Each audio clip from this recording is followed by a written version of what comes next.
요신 이박자. 보글보글 끓고 있는 돼지고기 김치찌개나 주말에 간단하게 볶아 먹을 수 있는 김치볶음밥, 짜파게티에 딱 올려 먹으면 너무 맛있는 파김치까지. 한국인의 대표 음식 하면 역시 김치를 많이 떠올리시죠? 오늘은 김치에 대한 소소한 TMI를 알려드릴게요. 김치는 소금에 절인 배추나 무에 고춧가루, 파, 마늘, 젓갈 등을 넣어 만든 양념에 버무린 뒤 발효시킨 음식입니다. 김치의 어원은 침체가 딤체가 되고 딤체가 국외음화로 짐체가 되고 그것이 김체, 김치로 되어 지금 현재 김치로 부른다고 해요. 우리가 묵은 김치를 묵은지라고 하는 것이 옛날에 썼던 말이 그대로 이어져 내려오기 때문이라고 합니다. 김치의 역사를 얘기하자면 흔히 중국 시경을 인용하는데요. 3000년 전부터 저라는 절인 음식을 먹었다고 합니다. 여기서 알 수 있다시피 소금에 절인 채소는 우리나라 고유 음식은 아니에요. 전 세계 어디서든지 볼 수가 있답니다. 중국의 파워차이나 일본의 쯔케모노 같은 것도 있고 또 유럽 같은 경우에는 식초에 절이는 문화가 있어 오이피클이나 사우어크라우트 같은 양배추 절임을 많이 먹었다고 해요. 하지만 우리는 김치랑 장아찌를 다른 음식이라고 보죠. 그것은 김치가 1차로 절인 배추를 양념을 발라 2차로 발효시킨 음식이라고 합니다. 최근 이슈가 되었던 ISO 중국 김치 사건은 한국 김치가 아닌 중국의 파워차이로 등재되었다고 합니다. 김치 하면 빼놓을 수 없는 게 이 매콤한 고춧가루죠. 이 매콤한 고춧가루의 유입은 두 가지 썰이 있는데요. 임진왜란 때 일본에서 넘어왔다는 설과 임진왜란 전에 중국을 통해 들어왔다는 설이 있습니다. 임진왜란 이후 이 고추가 일본에서 들어왔다는 입장입니다.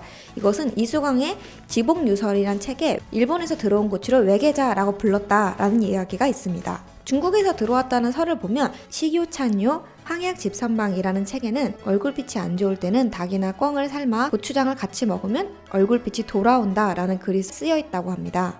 일본에서 들어온 고추를 남만초라고 하였다고 합니다. 하지만 이 남만초에 대한 기록에서도 남만초를 술에 타 먹다가 너무 매워 죽는 사람이 있다라고 합니다. 우리나라에서 고춧가루를 소주에 타 먹는 문화가 되게 옛날부터 있었나 봐요. 그리고 오주연 문전 전상고라는 책에서는 이 남만초는 태국 고추다라는 글이 있다고 합니다. 또 여기에 힘을 가하는 가설로는 태국 고추로는 김치나 고추장을 만들 수 없다고 해요. 너무 매운 고추는 발효가 안 된다고 하는데요. 정말 그런지는 실험을 한번 해봐야 될 것 같아요. 지금 우리가 알고 있는 배추는 품종 개량한 배추입니다. 씨 없는 수박으로 유명한 우장춘 박사가 중국의 배추를 들여와 품종 개량을 해서 만들어진 배추입니다. 그래서 중국 배추랑은 조금 모양이 다르다고 합니다.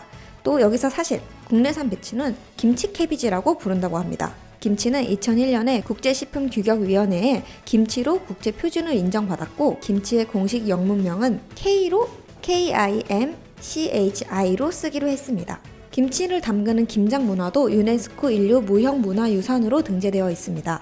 이렇게 지역별로 다양한 김치들이 있는데요. 또 지역별로만 다르게 먹을까요? 아니죠. 우리는 계절별로도 김치를 다르게 먹죠. 봄에는 파김치를 먹거나 여름에는 열무김치, 가을에는 가을 무로 담긴 무김치, 겨울에는 김장김치 등이 있죠. 김치를 만들 때 넣는 찹쌀풀은 찬 밥을 갈아서 넣어도 됩니다.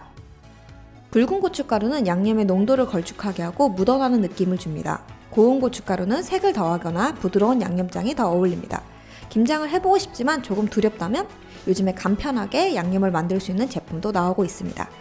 김치는 비타민C, 칼륨, 섬유질 등이 풍부해요.